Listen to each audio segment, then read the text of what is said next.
네, 할렐루야. 네, 이 시간 함께 예배를 드리는 우리 사랑하는 성도님들, 또 특히 이렇게 연합하여서 연합 헌신 예배로 하나님 앞에 헌신을 결단하는 우리 여전도 회원님들을 사랑하고 축복합니다. 하나님께서는 우리를 예배 공동체로 불러주셨습니다. 연합하라고, 이어지라고, 함께하라고. 그것이 바로 교회이며 그곳에 우리 주님이 함께 하시겠다고 약속하셨습니다.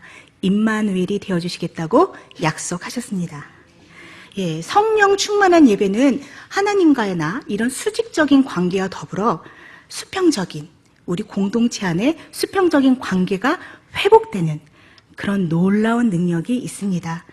오늘 우리 예배 가운데도 이런 은혜가 풍성하게 넘치게 되기를 기도합니다.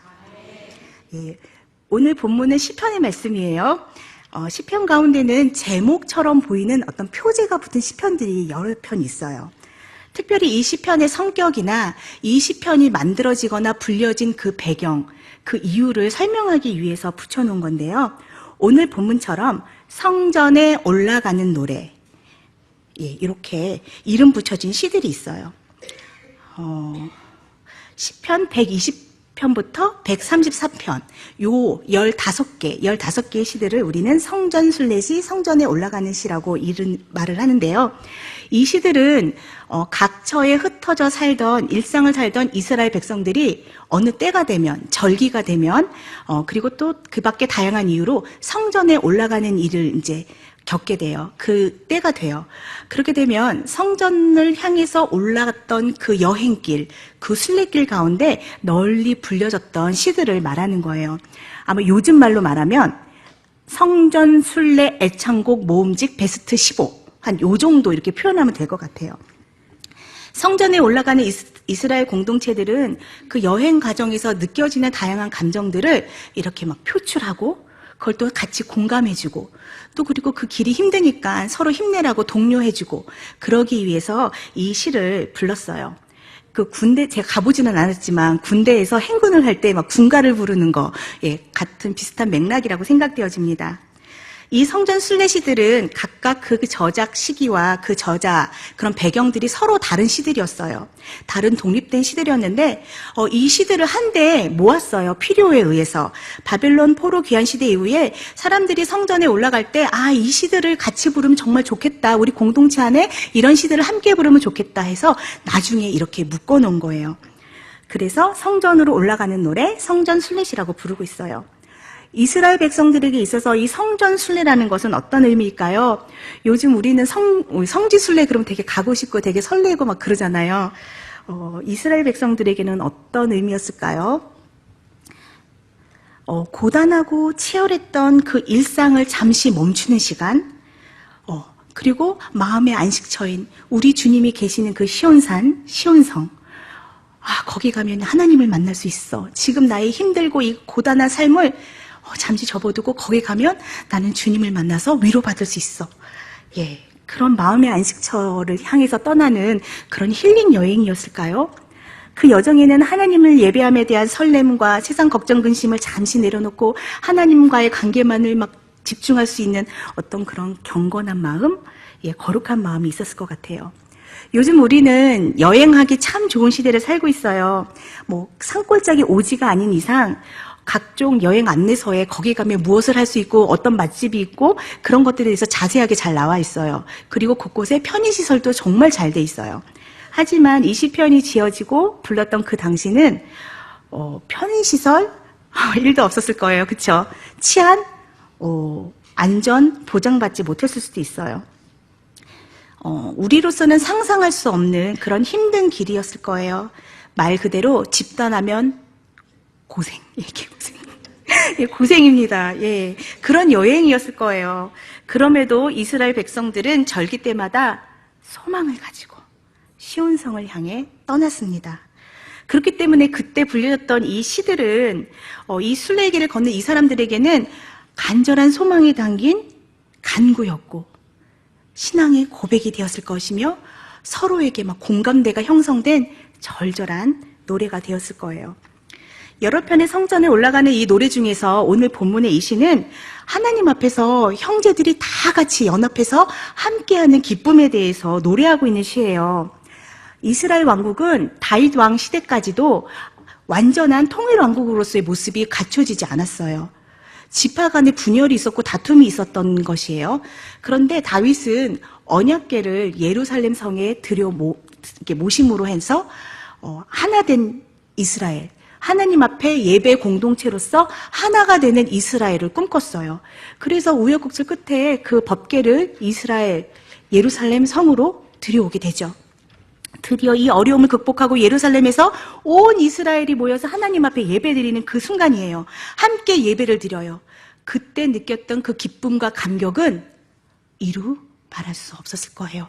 엄청난 퍼레이드가 이렇게 펼쳐졌을 거예요. 그 앞에서 다윗 왕은 왕의 채통도 집어 던지고 하나님 앞에서 어린아이 같이 뛰어놀았어요. 그런 기쁨이 넘쳤던 예배 공동체였을 거예요. 형제가 연합하는 이 선하고 아름다운 귀한 모습을 오늘 본문에서는 두 가지로 지금 설명하고 있어요. 첫 번째, 귀한 기름.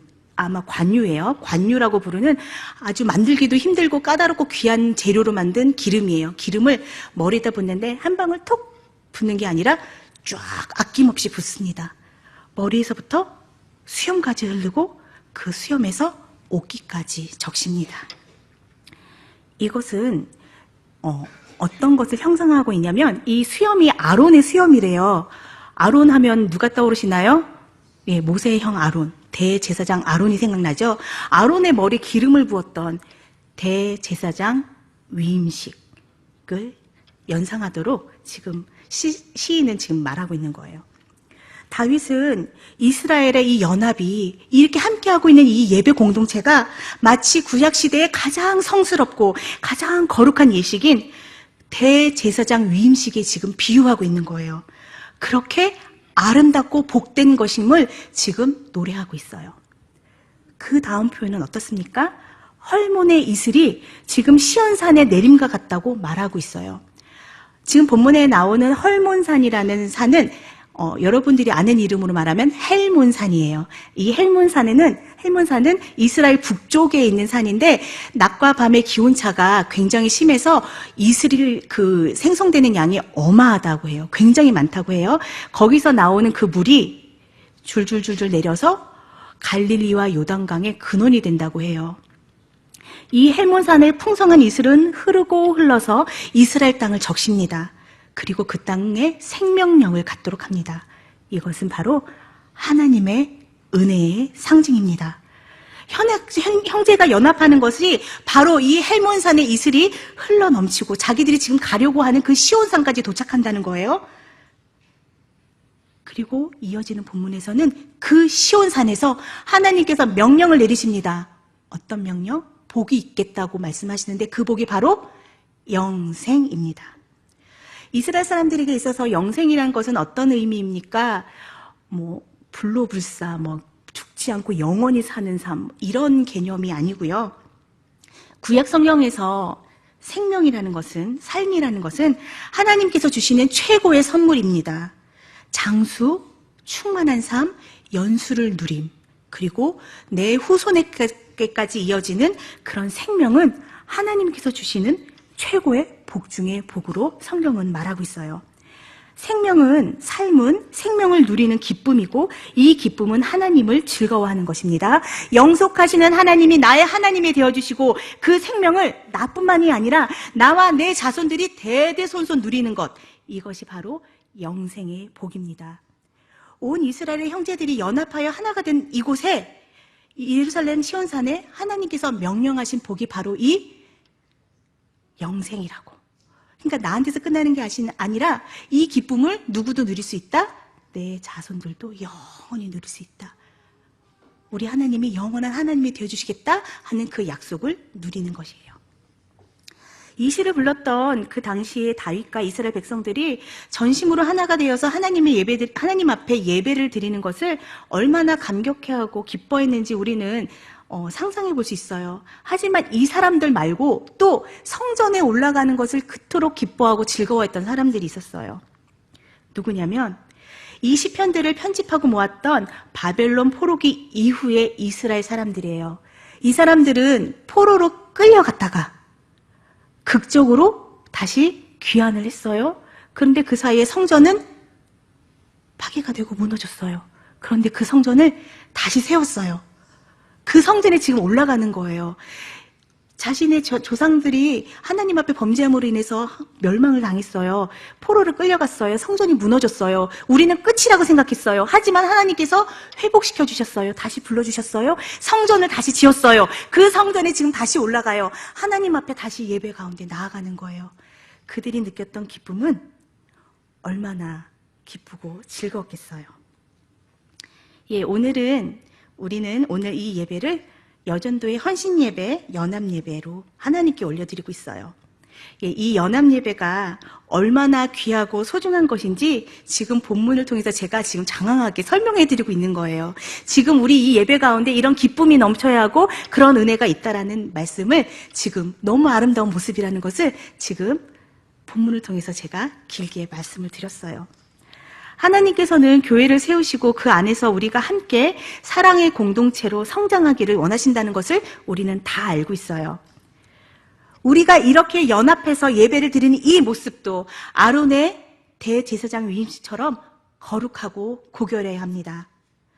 헬몬산의 이슬이 흐르고 흘러 시온에까지 이르는 것처럼 우리도 하나님께서 주시는 이 은혜를 누리고 같이 나누어야 합니다. 그리고 또한 우리 이 예배 가운데 하나님이 우리 하나님이 되시고 그 생명을 누리는 기쁨을 우리 또한 맛보아야 합니다. 어떻게요? 어떻게 할 수 있을까요? 예, 한 마음으로 연합해서 말입니다. 우리의 연합은 무엇입니까? 성령 하나님께서 하나로 묶어주신 거룩한 공동체를 아름답게 만들어가는 것입니다. 그런데요, 이것을 방해하는 나쁜 장애물들이 있어요. 예, 제가 농담처럼 우리 청년들이나 성도님들하고 이제 대화를 나눌 때 우리 하나님보다 더 바쁜 게 있으니 그것이 바로 사단이다. 하나님도 일하시지만 우리 사단도 일한다. 예, 그런 얘기를 해요. 어디 가나 이런 선한 뜻을 이루기 위해서 노력하는데 그것을 방해하는 꼭 담이 하나씩 있어요. 나쁜 장애물들이 있어요. 그것은 바로 우리 안에 담입니다. 우리 가운데 우리로 하나 되지 못하게 하는 여러 종류들의 담이 있어요. 나와 이웃의 사이, 내 형제의 사이를 완전히 등 돌리게 만드는 미움과 시기, 질투의 담. 그리고 적당히 거리를 두고 우리가 서로 적극적으로 사랑하지 못하게 만드는 이기적인 약간 무관심의 담. 그리고 상대가 나와의 다름을 인정하지 못하고 상대의 잘못을 시시껌껌 막 찌르고 지적하고 웬만하면 덮어줄 만도 한데 그렇게 못하는 정죄의 담. 그런데요, 오늘 본문의 이야기를 살펴보면 공동체 안에 이런 어려움을 극복하는 방법을 찾아볼 수 있습니다.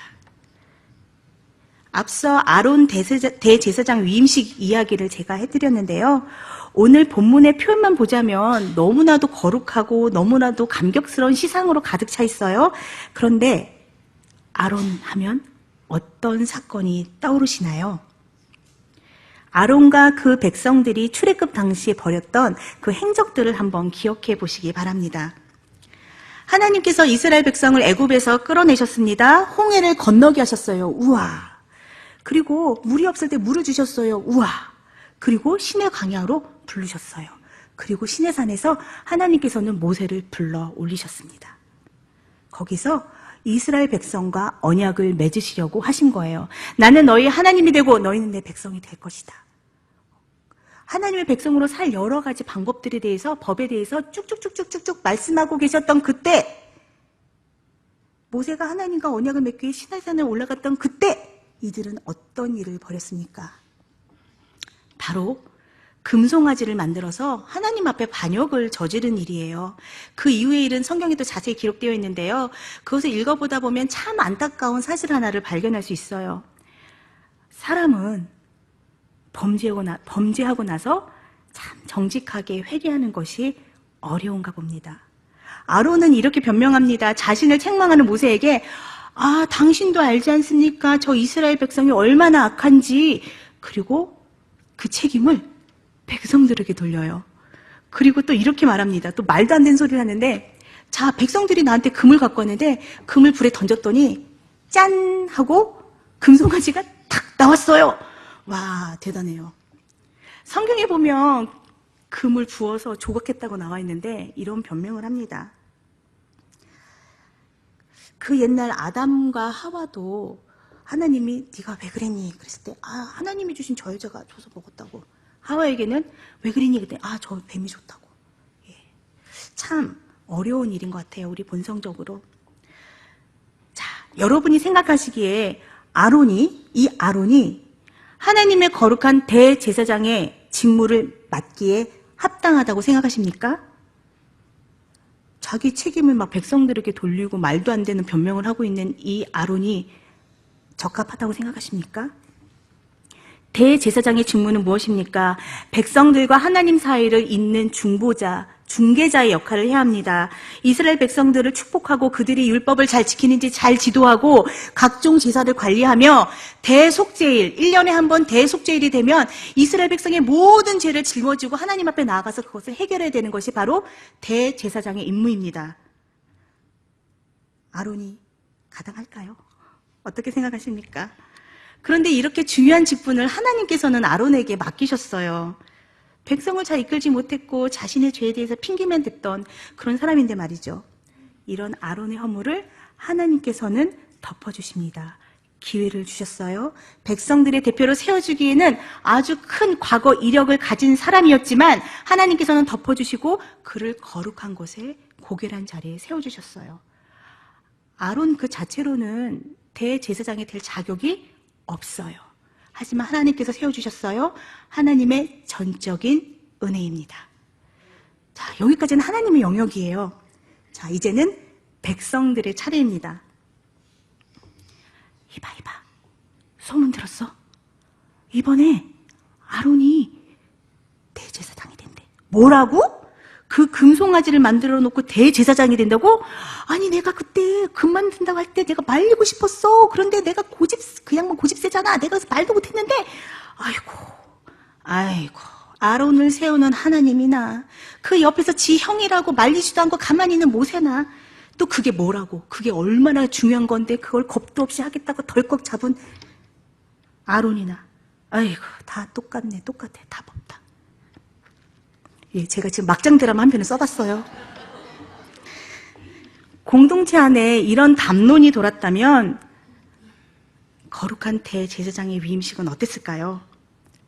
그리 아름답지 못하고 은혜롭지 못했을 겁니다.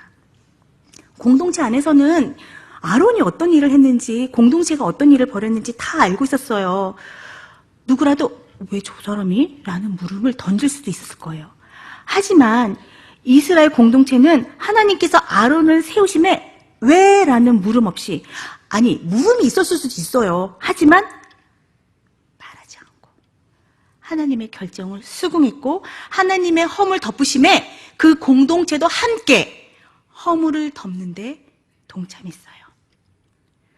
시인은 자신의 시에서 아론의 대제사장 위임식을 거론하면서 선하고 아름다운 공동체를 위해 우리가 기억해야 할 교훈으로 지금 이야기하고 있는 거예요. 오늘 여전도의 연합회 헌신예배로 하나님 앞에 함께하는 우리 사랑하는 여전도의 회원 여러분들과 우리 양정교회 성도님들 모두 2024년 한 해도 서로 연합하고 함께하여 서로의 허물을 덮어주는 선하고 아름다운 공동체로 만들어 가시기를 축복합니다. 서로의 허물을 덮어주는 공동체가 되기 위해서는 하나님 나라의 이 누림의 방해가 되는 이 담을 꼭 넘으셔야 돼요. 어떻게 하면 이 담을 잘 넘을 수 있을까요? 우리는 서로 뜨겁게 사랑해야 합니다. 베드로는 우리에게 이렇게 권면합니다. 무엇보다도 뜨겁게 서로 사랑할지니 사랑은 허다한 죄를 덮느니라. 아멘. 예, 공감하고 그랬구나. 이해하고 그럴 수도 있지. 감사하기를. 그 말씀이 다행이다. 이렇게 실천하다 보면 서로가 서로의 허물을 덮는 공동체로 한 걸음 더 우리는 다가설 수 있습니다. 오늘 본문 시편 133편에서 보았던 이스라엘 이 형제들이 하나가 되어서 함께하는 선하고 아름다운 모습을 우리는 신약에서도 찾을 수 있어요. 바로 사도행전 초대교회의 모습에서 찾아볼 수 있는데요. 형제가 연합하고 성장하여 성령 안에서 하나가 되어 구원의 기쁨을 누리는 믿음의 공동체의 모습 말입니다. 사도행전 2장 42절에서 47절 말씀을 제가 읽어드릴게요. 그들이 사도의 가르침을 받아 서로 교제하고 떡을 떼며 오로지 기도하기를 힘쓰니라. 사람마다 두려워하는데 사도들로 말미암아 기사와 표적이 많이 나타나니 믿는 사람이 다 함께 있어 모든 물건을 서로 통용하고 또 재산과 소유를 팔아 각 사람의 필요를 따라 나눠주며 날마다 마음을 같이하여 성전에 모이기를 힘쓰고 집에서 떡을 떼며 기쁨과 순전한 마음으로 음식을 먹고 하나님을 찬미하며 또 온 백성에게 칭송을 받으니 주께서 구원받는 사람을 날마다 더하게 하시니라. 아멘. 이렇게 사도행전에 기록된 초대교회 성도들의 모습 속에서 오늘 본문에서 다윗이 묘사한 형제가 연합하여 동거하는 아름다운 모습을 보게 되는 거예요. 다수의 사람들이 모이면 저마다의 생각이 다르고 가치관이 달라서 그리고 또 성격도 달라요. 그래서 의견 충돌이 생기고 분쟁이 일어나기도 마련입니다. 하지만 초대교회 성도들의 공동체는 성령 충만하여서 서로의 다름을 인정하고 믿음이 연약한 자를 배려하는 그리스도의 사랑이 가득한 공동체였어요. 서로의 필요를 채워주고 통용해주고 마음을 같이하고 하나의 목표를 위해 함께 기도하던 믿음의 공동체였어요. 그래서 주위에 예수님을 모르던 하나님을 믿지 않던 많은 사람들이 그들의 연합과 어우러짐을 칭찬했어요. 예수님도 말씀하셨죠? 너희가 서로 사랑하면 세상이 너희가 내 제자인 줄 알리라 라고 말입니다. 시편 133편이 성전 순례시 가운데 하나가 된 것은 성전을 찾는 것은 단지 하나님과의 나만의 관계, 그것만을 회복시키는 것에서 그치는 것이 아니라 하나님의 백성으로서 우리 형제들, 성도들과의 연합, 이 연합, 아름다운 교제를 나누는 것도 성전에 오르는 중요한 이유이기 때문입니다. 이것이 오늘날에도 우리에게 큰 의미가 있는 것은 예수 그리스도 안에서 우리 그리스도인들이 서로 연합하고 깊이 교제하여 한 몸이 되는 것이 바로 예수 그리스도께서 머리 되시는 교회의 구성의 원리이기 때문입니다. 그래서 우리 그리스도인들은 이 땅에 완전한 하나님 나라가 이루어지기까지 끊임없이 이 담을 뛰어넘는 아름다운 교제를 나누어야 합니다. 말씀을 맺겠습니다. 우리는 예수 그리스도의 피로 맺어진 사랑의 공동체입니다. 우리는 하나님 앞에 연합하여 풍성한 교제를 나누며 하나님 앞에 영광을 돌리는 것이 마땅합니다. 그러기 위해서는 우리는 어떻게 해야 합니까? 사도행전에 기록된 초대교회 성도들처럼 우리는 말씀을 통해 가르침을 받고 기도하기에 힘써야 합니다. 그리고 그리스도의 사랑으로 서로 뜨겁게 교제해야 합니다. 우리 공동체 안에 막힌 담을 넘어서야 합니다. 이런 우리를 통해 세상이 하나님을 바라보고 영광 돌리게 되며 하나님의 구원의 기쁨이 우리를 통해서 세상으로 확장되어 나갈 줄을 믿습니다. 사랑하는 여러분, 하나님 앞에 온전한 마음으로 연합하게 힘쓰는 우리가 되기를 원합니다. 화평으로 담을 넘어 온전한 화평을 누리고 그 화평을 세상 가운데도 전하는 화평의 사람이 되시기를 바랍니다. 그리하여서 하나님 앞에 선하고 아름다운 모습으로 영광 돌리는 저와 우리 여성교회 회원들 그리고 함께 들으시는 우리 양정교회 성도님들 되시기를 간절히 바랍니다. 마지막으로 오늘 본문의 제목 기억나시나요? 그 본문의 제목이 나왔던 그 성경 번역본을 한번 읽어드리고 마칠까 해요. 공동 번역이라는 번역본인데요. 오늘 본문을 공동 번역본으로 한번 읽어드리겠습니다. 이다지도 좋을까? 이렇게 즐거울까? 형제들 모두 모여 한데 사는 일. 아론의 머리에서 수염을 타고 흐르는 옥깃으로 흘러내리는 향극탄 기름 같구나. 헤르몬 산에서 시온산 줄기를 타고 굽이굽이 내리는 이슬 같구나. 그곳은 야훼께서 복을 내린 곳, 그 복은 영생이로다. 아멘. 하나님 감사합니다.